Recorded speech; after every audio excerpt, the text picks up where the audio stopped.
السلام علیکم ورحمۃ اللہ وبرکاتہ. زه یم ستاسو ورور ولی الله عزیز. بیا د پښتو ټک یوټیوب چینل له طرف نه ستاسو په خدمت کې حاضر یم. قدرمنو په ویډیو کې به زه تاسو ته راښیم چې څنګه کولی شئ تاسو چې هره ژبه بلې ژبې ته وربدل کړئ. مطلب هره یوه ژبه چې ده د هغې میسیجونه چې دي هغه بلې ژبې ته تاسو وربدل کړئ، یا خپل موبایل ته په یوه ژبه کې خبره وکړئ او ستاسو موبایل اټومیټکلی بلې ژبې ته کنورټ کړي، بلې ژبې ته یې ټرانسلیټ کړي. نو قدرمنو ویډیو تر اخره وګورئ. ویډیو سکپ کوئ مه، خو دې نه وړاندې زه تاسو ته یو ایډوکیشن راز کوم که تر اوسه پورې تاسو زموږ پښتو ټک یوټیوب چینل نه یې سبسکرایب کړی، دا سبسکرایب کړئ، خوا کې د غنټۍ نشان هم کلیک کړئ چې زموږ نوي ویډیوز تاسو ته په وخت باندې در رسي.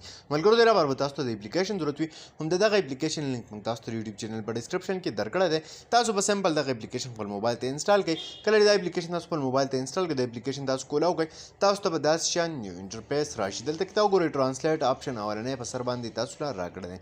په دې کې نور هم تاسو سره ډېر زیات آپشنان دي. یو پکې دی وایس ټرانسلیټ، مطلب چې کله په وایس ټرانسلیټ تاسو کلیک وکړئ نو سمپل چې په کومه ژبه کې ورته تاسو خبرو کوئ نو به بلې ژبې ته تاسو له کنورټ کېږي. ټیک ده، ټرانسلیټ کېږي. دې خوا که تاسو په خوا کې وګورئ، دا دي دلته به اول تاسو څه وکړئ، لینګویج به سلیکټ کړئ. ټیک ده، مثال په طور انګلیش ته ځئ، بلې ژبې ته څه کومه ټرانسلیټ کومه، لکه مثال په طور عربیک. ټیک ده، عربی دې ټرانسلیټ کومه. نو په انګلیش کې به زه ولیکم هاو آر یو. ټیک ده، دا وګورئ تاسو چې په انګلیش کې زه څه ولیکم هغه به ماته څه شي، بلې ژبې ته ټرانسلیټ شي. دا وګورئ دلته کې سمپل لاندې دلته عربیک ته به دا څه شي ټرانسلیټ به شي. ټیک ده، لږ شان ټایم به اخلي، د هغې نه بعد به اټومیټکلی څه کړي، دلته کې ټرانسلیټ آپشن باندې به کلیک وکړئ نو دا به ډایرکټلی تاسو سره ټرانسلیټ شي. دا وګورئ دلته کې دا عربیک ته موږ سره ټرانسلیټ شو. د دنیا چې کومه ژبه ده نو دا ټوټلي ژبې دلته کې تاسو ته میلاویږي. دا وګورئ اردو نه تاسو بلې ژبې ته څه شي اړول غواړئ، یا پښتو نه چې کومې ژبې نه اړول غواړئ نو سمپل هغه ژبه به سلیکټ کړئ چې بلې کومې ژبې ته یې ټرانسلیټ کول غواړئ نو دې خوا به هغه ژبه چې ده هغه لینګویج به سلیکټ کړئ. اوس که راشي تاسو OCR له، ټیک ده، د دې لپاره به بیا تاسو له څه وکړئ، که ستاسو سره په ګیلري کې چېرته ایمیج وي، ټیک ده، نو ایمیج هم دا ټرانسلیټ کولی شي. ټیک ده، دلته کې دا وګورئ ایمیج ټرانسلیټر پکې هم یو آپشن دی، آپشن پکې شته دی.